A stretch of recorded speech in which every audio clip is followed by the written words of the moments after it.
So we're at the time of Chinese New Year. Although we don't celebrate Chinese New Year in our family, this festival and others like it are great for learning about different cultures around the world, different people, different places and different ways of life.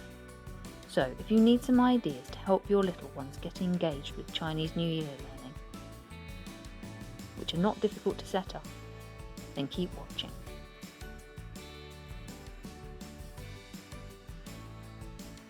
First I set up a Tuff Tray. I coloured the rice and noodles in it, yellow and red, just to make it a little bit more interesting, but you don't need to. I added accompanying tools to help fine motor skills practice, and I challenged my children to pick up the rice and the noodles in different ways. We talked about what was easy and what was hard about this. My youngest used a spoon and even tried tweezers, while the eldest had to go with chopsticks. We shared the story about the animals crossing the river, and I added these into the Tuff Tray too, so that the story could be retold.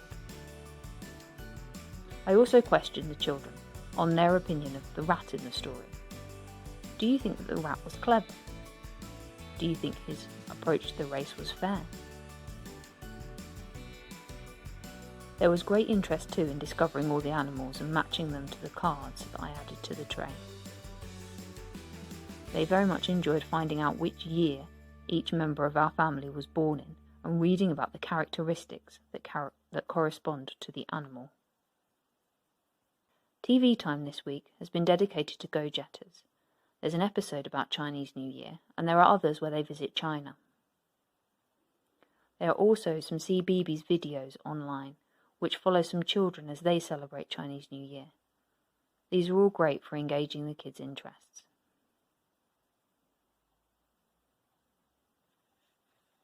Our busy table, as the kids call it, has also been taken over by Chinese New Year learning, although it's mainly aimed at my eldest. It contains lots to help teach about the country of China. We began with a map of China, and I asked my son if he could place it on a larger map of Asia and add the flag.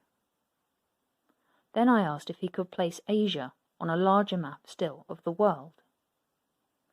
We talked about how China is a country within the continent of Asia, and where this is in the world. We also compared it to where we live.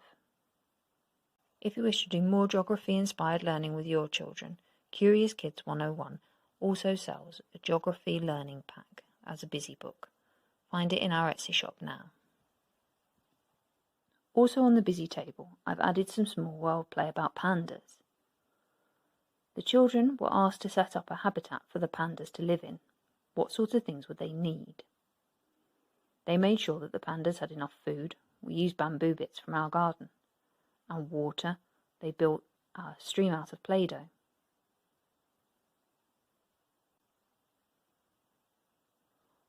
After they'd left the playing, I changed it up a little bit, adding some roads and cars into it, and buildings. When they returned, I asked them, "How have I changed this?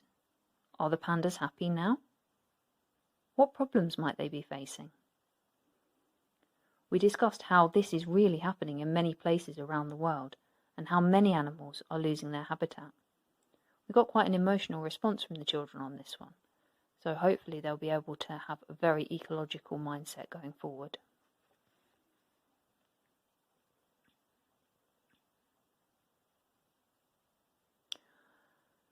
As we often do, we also added some artwork to accompany our learning about Chinese New Year. We made dragon puppets and lanterns. For the lantern, we made a paper tube first and taped the end shut. Then we got a piece of red paper and folded this in half before cutting slits from the folded side, stopping a short distance from the opposite edge. Once unfolded, this was wrapped around the paper tube and secured in place. Doing this opens up the slits and creates a lantern shape. We added a handle and decorated it using crepe paper and yellow ribbons at the bottom and yellow strips cut with zigzag blade scissors at the top. This really helped my children to focus on learning scissor skills, as they're much more interested when it's used in context and not just as cutting. They also have added a really nice detail to decorate the lantern. Finally, we added a battery-operated tea light into the lantern so that they could really light up. To make the dragon, the children coloured a dragon head and tail, and between them we stuck some crepe paper ribbons for the body.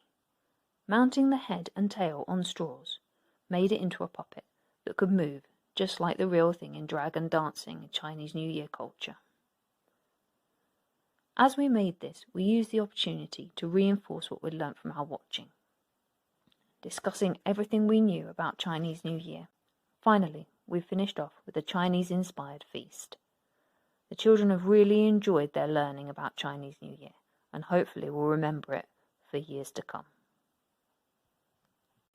For more ideas and advice like this, please hit that subscribe button or follow Curious Kids 101 on other social media platforms. Until next time, keep inspiring learning. Bye-bye.